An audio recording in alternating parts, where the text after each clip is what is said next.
Ah, I bid you welcome. I shall be your game master for this tale. It is a pleasure to have you. Now then, just like this, I will be using cards to draw you into the world of this story.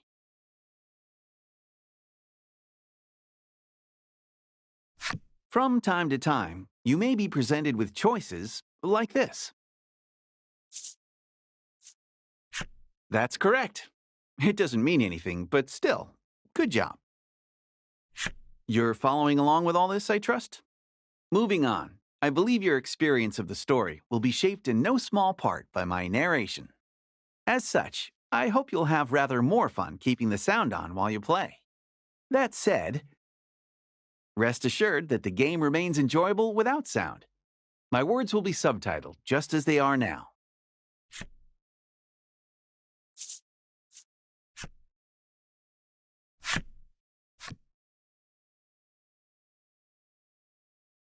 With the formalities sorted, we're all ready to begin the game. My. Yeah, you can hear the sound of the waves. Oh, how very evocative. Now then, let's begin our tale. Allow me to welcome you to the world of Voice of Cards. You're about to step into the shoes of the hero of this tale as he sets forth on a grand adventure. Said adventure takes place in a remote part of the sea, in which ancient traditions are alive and well. You will touch the hearts of many who dwell in this place as you journey to change fate's promise of untold ruin. I believe in you. I believe your journey will be a success. And on that note, it is time for that journey to begin. May the waves see you safely across the tides.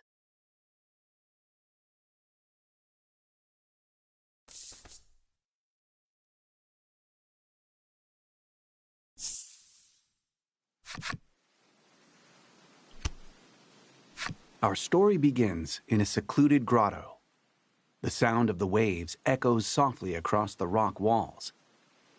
A solitary young man stands in front of a ship floating in the water. Brush in hand, he busies himself painting the vessel. Once he finishes his work, he decides to carve his name into the side of the hull. A finishing touch.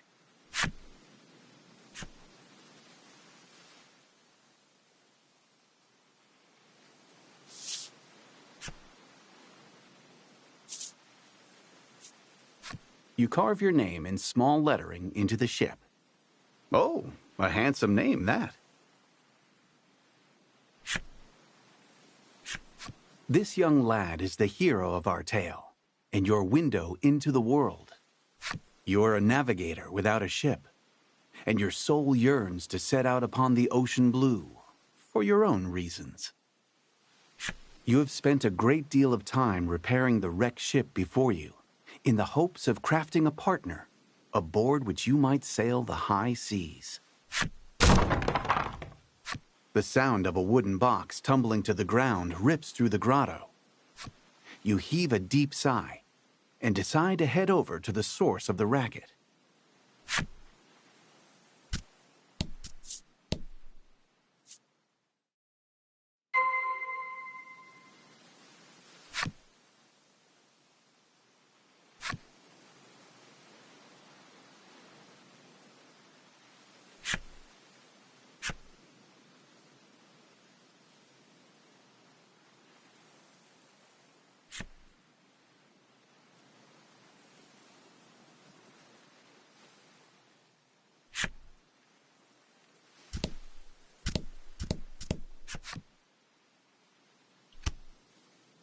The source of the noise turns out to be a young girl. It looks as though she has knocked over a wooden box, packed with shipbuilding supplies, and is in quite a panic about it. The girl's name is Laddie.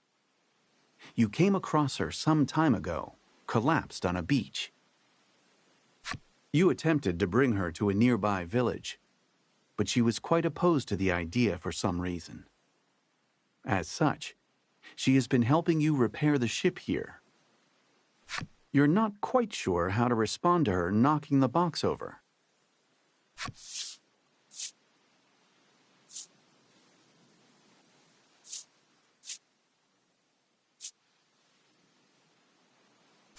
It's okay, you say in a gentle, reassuring tone. Laddie's worried expression melts away, replaced by one of relief. You move to leave the grotto, saying, "I'm going to the village to get some food." Laddie waves goodbye, her forlorn smile seeing you off. The young woman has lost her ability to speak. Neither of you have any knowledge of how she ended up in her situation, and you spend many quiet hours together in the grotto.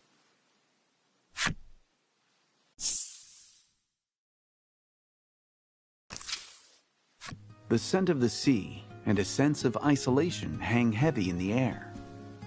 The island is bound for ruin and has had its name since before any can really recall. This is Omega Isle. You take a deep breath and then set out for the nearby Omega Village, which shares the island's name.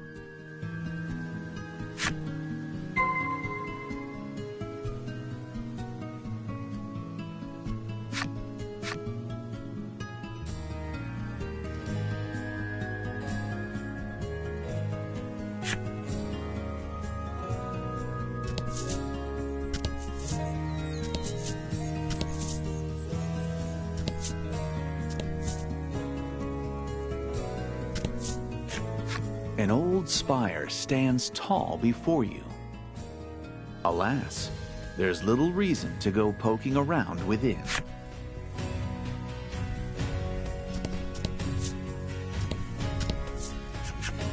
You have arrived near the entrance of the village. You spy a shadow skulking about in the midst of a thicket. The shadows fall away to reveal a small monster. It's unusual to see one this close to the village. It might be cute, but it's still a monster and a threat. You must slay the beast before it can cause trouble or worse in the village.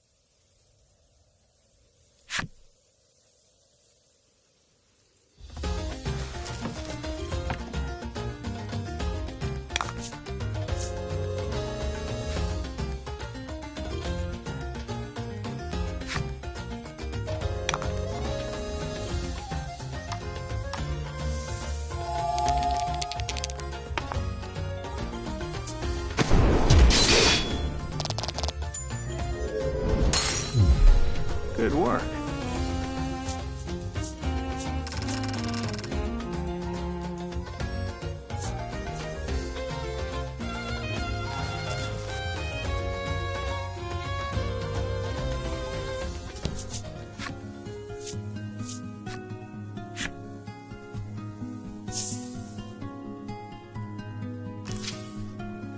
Gorgeous flower beds burst with blossoms that will one day wilt and wither away, much like Omega Village itself.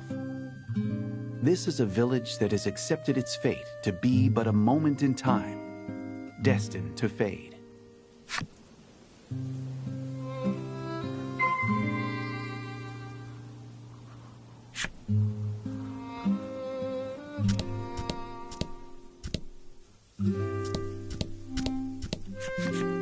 You stop in at the mayor's house and discover that he already has a guest. The two are engaged in discussion. You listen in and learn that they are troubled by monsters that have appeared near the village and have been devouring precious stores of food. The villager sighs deeply. "I suppose it's about the end for the village," they say flatly before departing the mayor's home.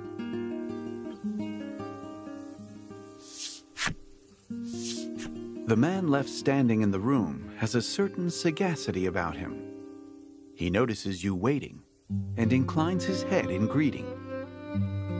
His name is Grief.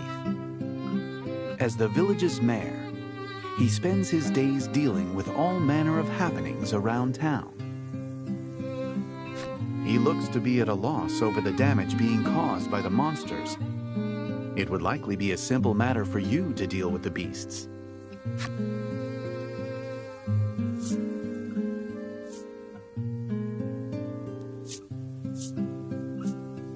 You offer to deal with the monsters, and Greeth replies with his thanks. You're always a big help. This is part of your daily routine. You work to sort out the village's troubles in order to procure food to eat.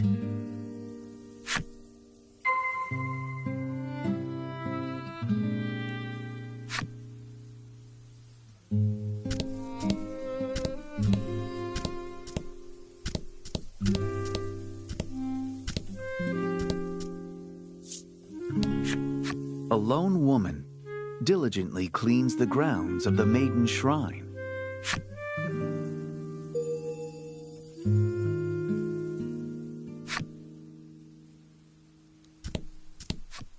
The windows are closed, and it's too dark to see much inside. All sound seems to fall away.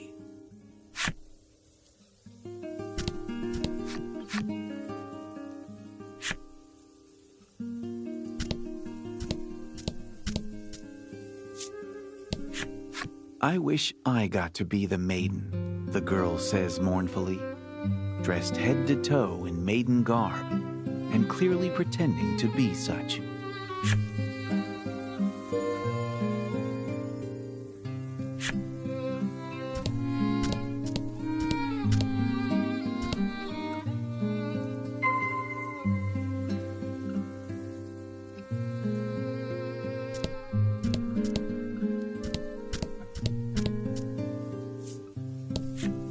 An island in want of a maiden shall fall, he mutters, to no one in particular.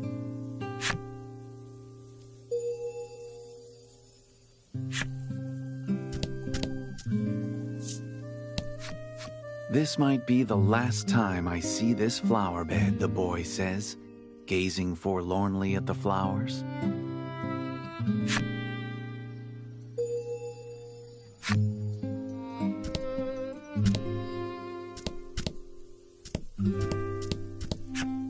Home sweet home. You lay yourself down and close your eyes.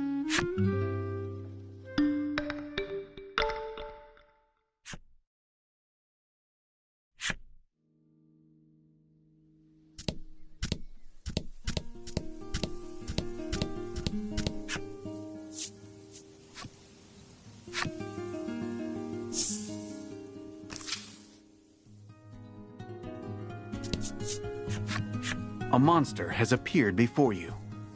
It holds what's left of a piece of fruit in its teeth, and its mouth moves restlessly. With a sigh, you mutter, "Let's get this over with then," and ready your weapon.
Magnificent.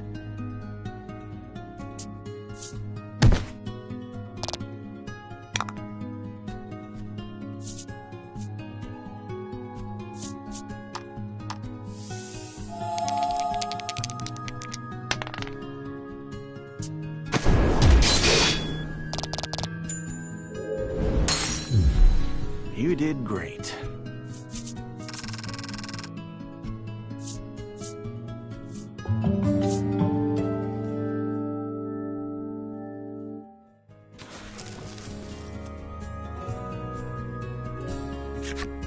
With practiced skill, you swing your weapon. The blade flashes through the monster's throat. Merciless. Perfect aim. It would appear that you are quite accustomed to killing. You wipe the blood off your weapon. As you do, you notice a shadow in the distance. Another monster, perhaps?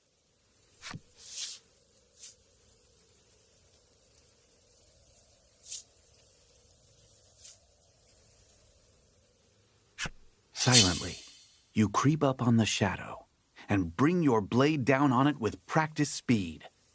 But the shadow nimbly evades your strike and runs off.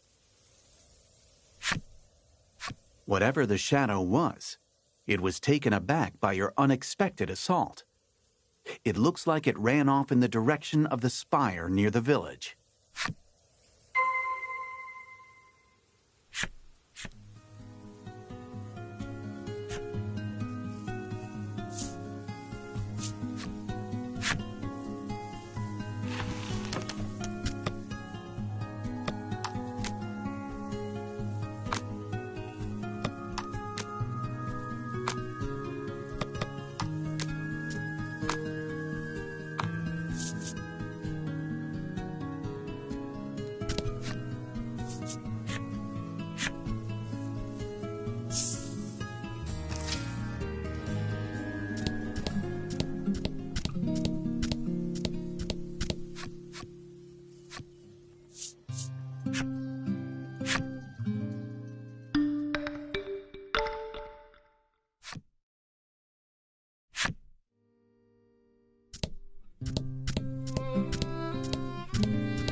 How may I help you? The proprietor inquires.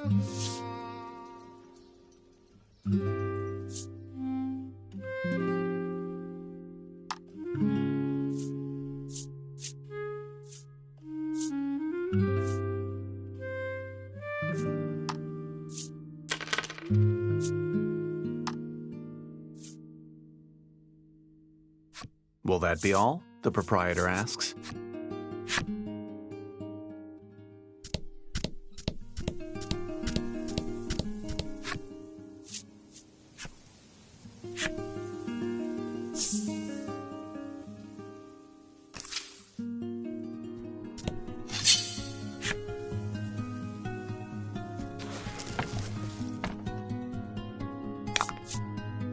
Don't hold back.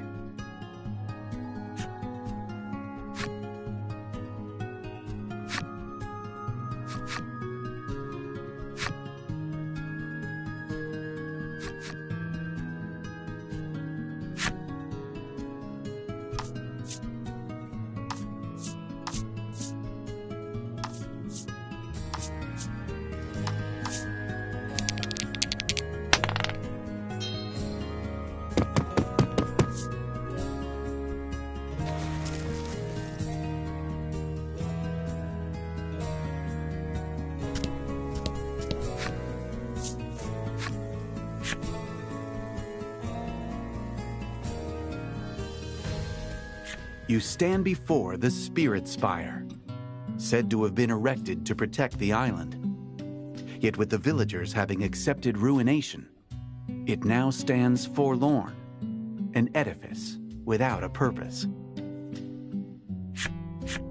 This place, so named for the spirits themselves, is one that the villagers do not enter. Despite this, you say to yourself, I have to get rid of the monster, and decide to profane the place with your presence.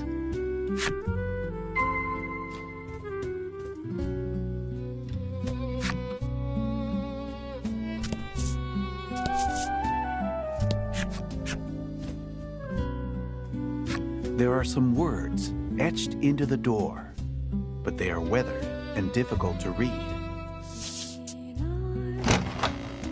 Worried though you are about whatever the words might say, you nonetheless try pushing the handle. With some protest, the door groans open.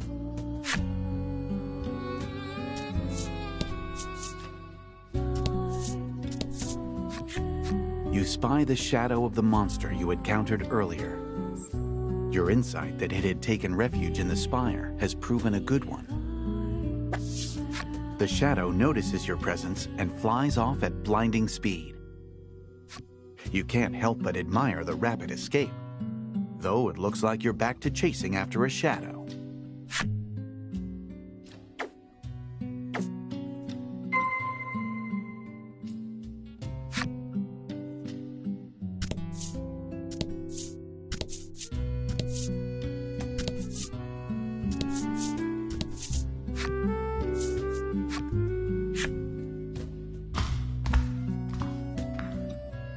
You survey your surroundings, relying on the shafts of sunlight filtering in through the windows. However, you're unable to see the monster from where you are.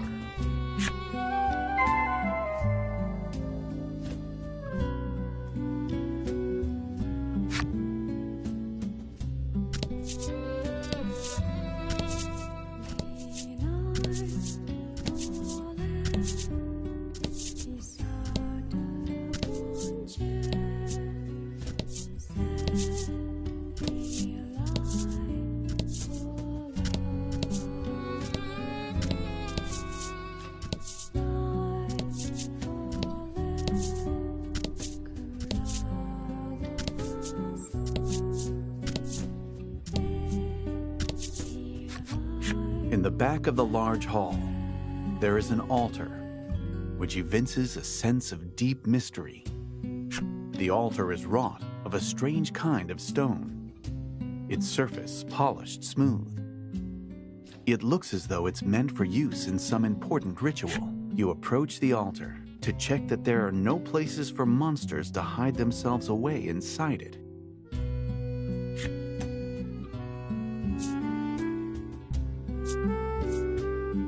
In reply to the mysterious and unidentifiable voice that suddenly rent the silence, you ask in a sharp tone, "Who's there?"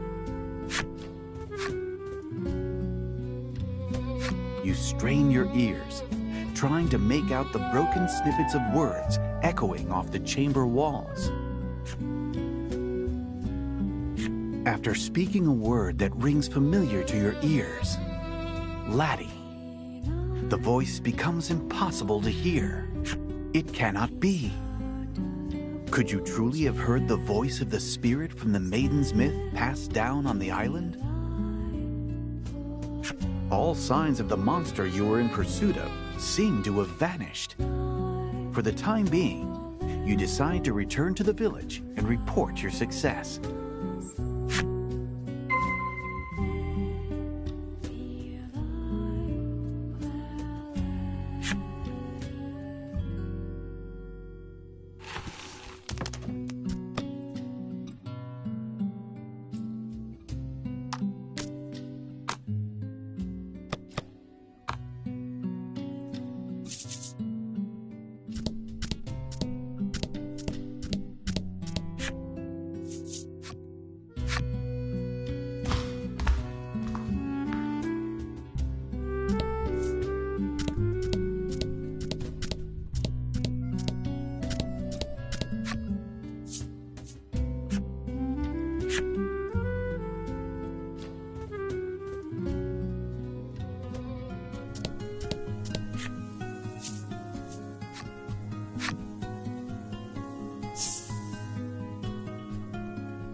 When you arrive at the mayor's house, there is a young visitor already there.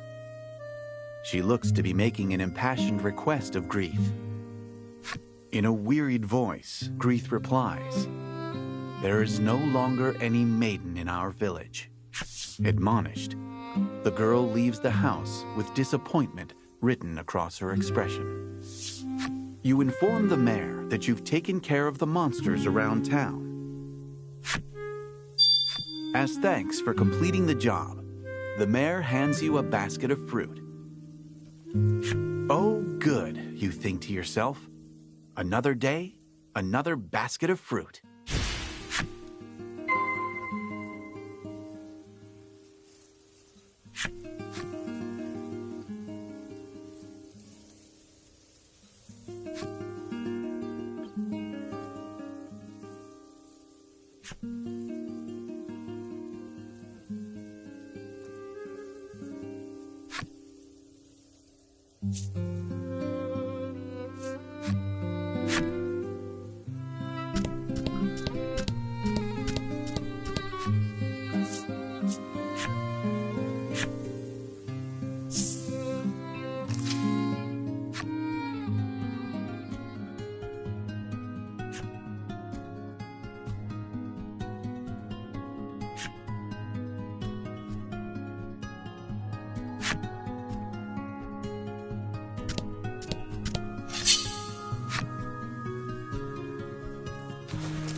And fight.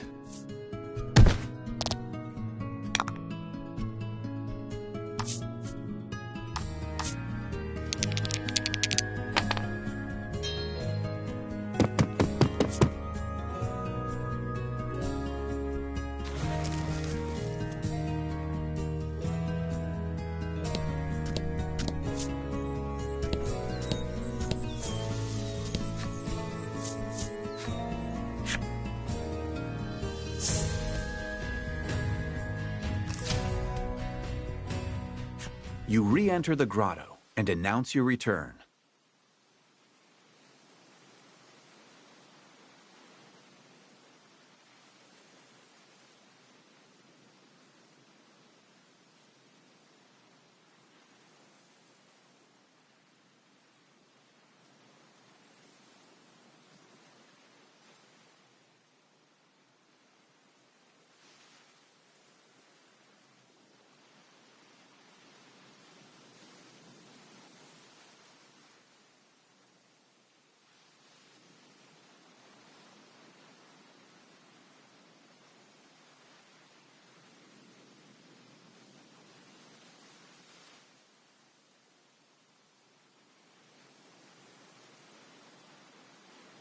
On a normal day, Laddie would already have zipped over to greet you. But today, nothing.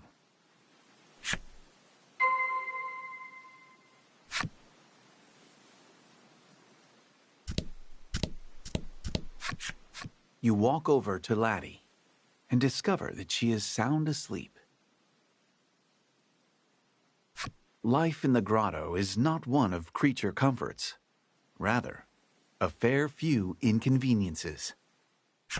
You've tried several times to bring Laddie to the village, but she was adamantly opposed on every occasion. You sometimes catch glimpses of her face while she sleeps. Always it is contorted in anguish, as though she is in the throes of a terrible nightmare.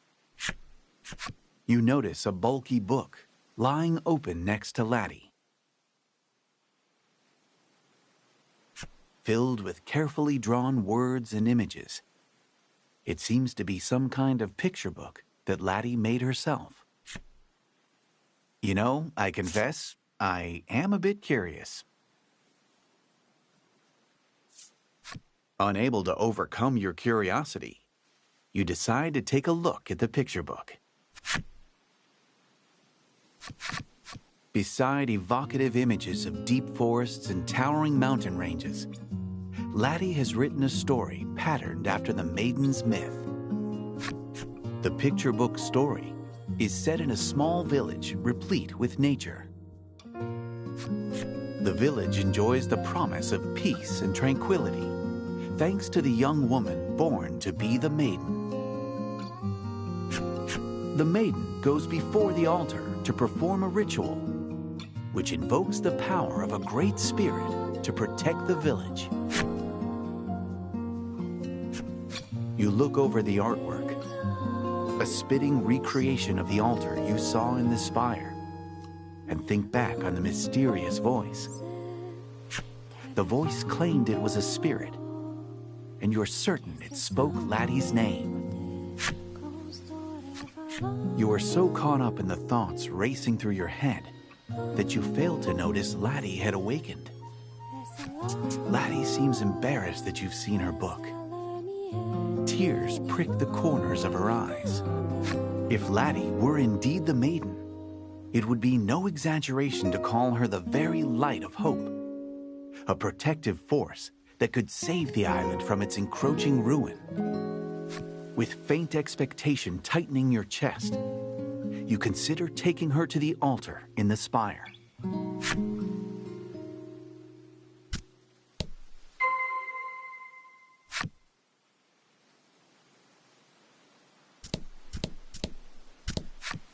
The ship you've constructed gently bobs in the waves. You run your hand along its hull in admiration, and then return to the litany of tasks still to be done.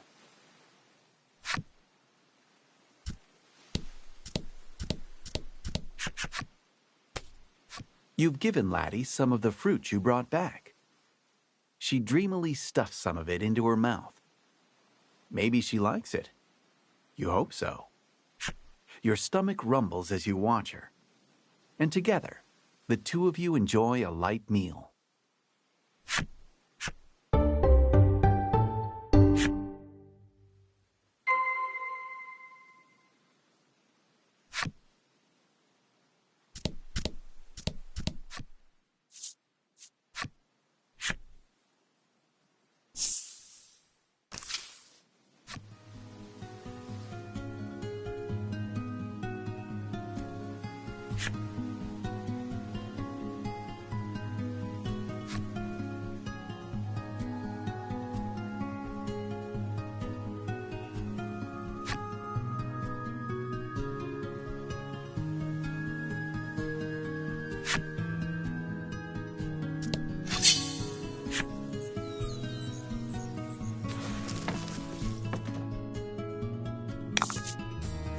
And fight.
You take Laddie with you and return to the spire.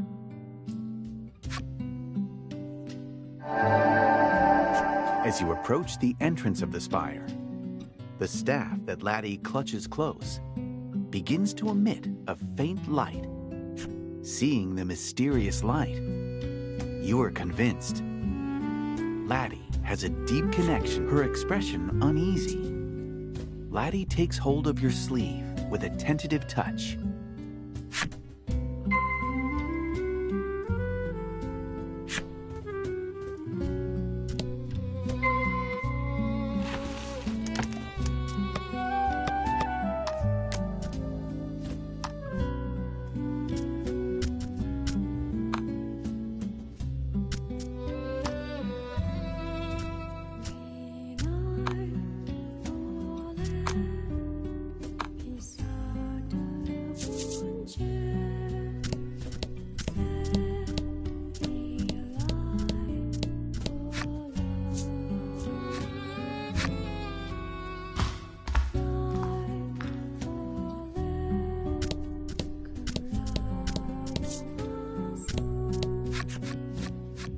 stand before the altar once more, bathed in an air of mysticism. The light emitting from Laddie's staff intensifies, as if indicating its destination.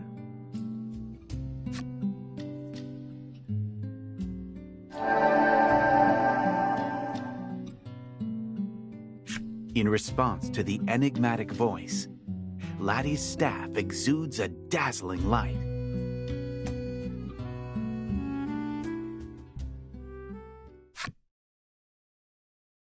A spirit appears right before your eyes.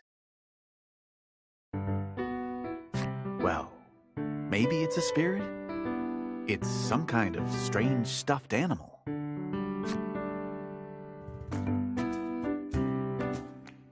The stuffed toy seems to be affecting a voice of considerable gravitas and choking itself in the process. This creature is called Lack.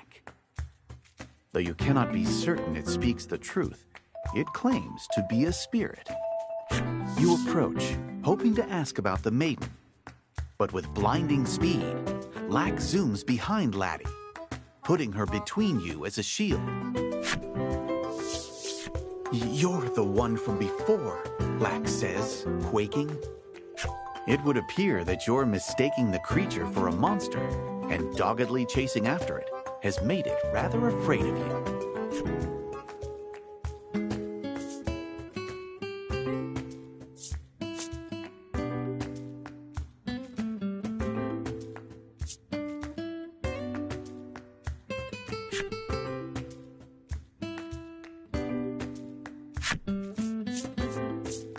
You hold out an offer of reconciliation, and Lack takes it and immediately starts munching away.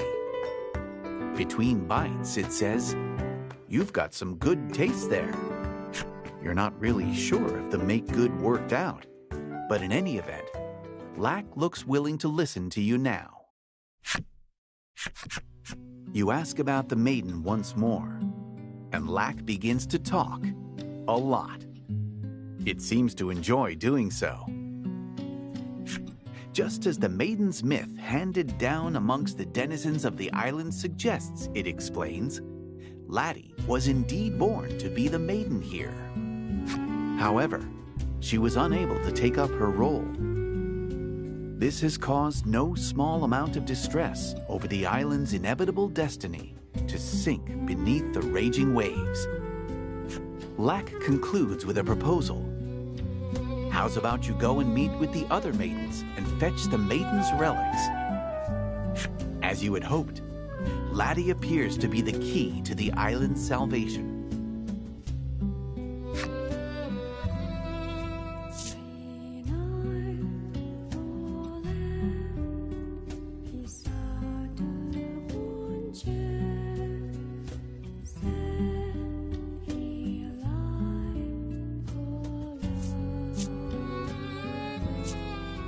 If Laddie becomes a maiden and performs the maiden's ritual at the altar, the island can be saved.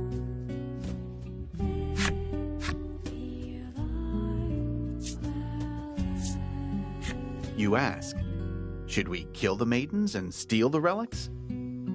Laddie shakes her head rapidly, as if to insist that you definitely should not do that.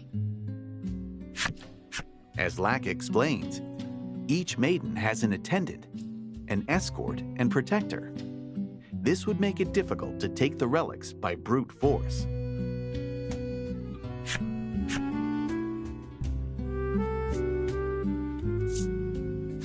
This island is not the only one home to a spirit.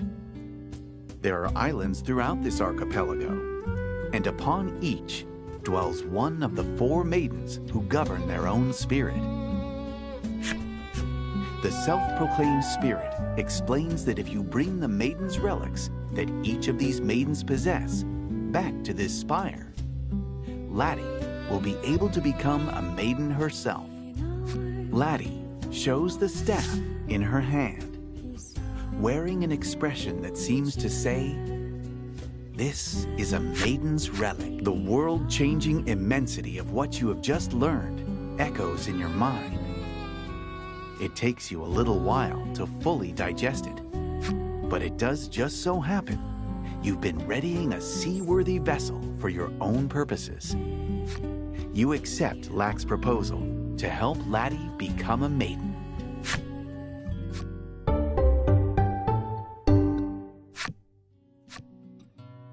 So, you want me to poof you back to the entrance? You decide to make for the spire's exit.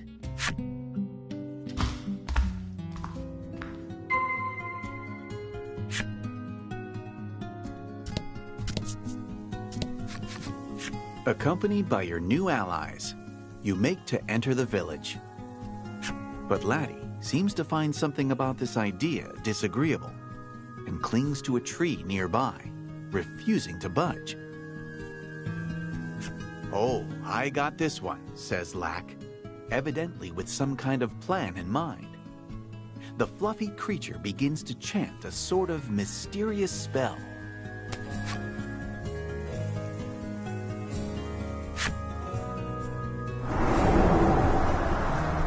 Suddenly, Laddie's face is transformed into that of an odd old man's. Laddie touches her transformed visage and then gives a thumbs up, perhaps as if to say, "Good job." You are agog. But Laddie looks sideways at you as she walks into the village, her identity now safely hidden.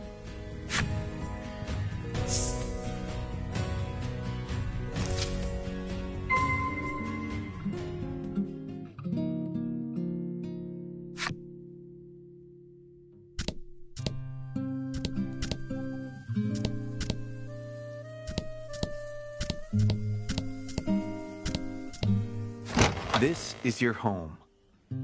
A desk pushed up near the wall is adorned with an unfurled map and a scattering of books. The navigation map is of your own design and depicts the various islands in this region of the sea.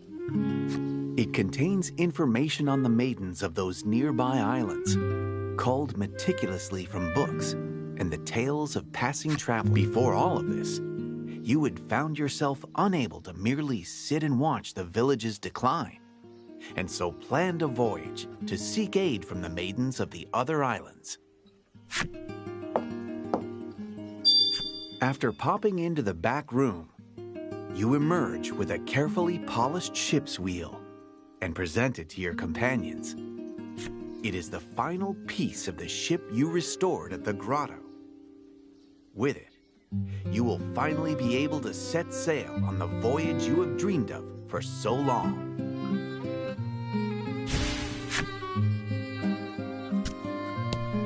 You have made ready for the voyage, but before you set sail, you decide to stop in at the mayor's to say your farewells.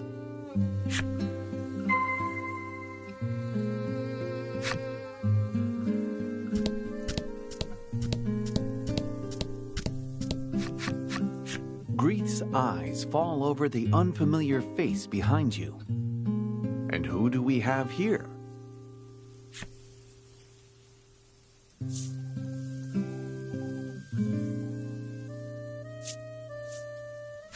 You tell Grieth that you have no idea.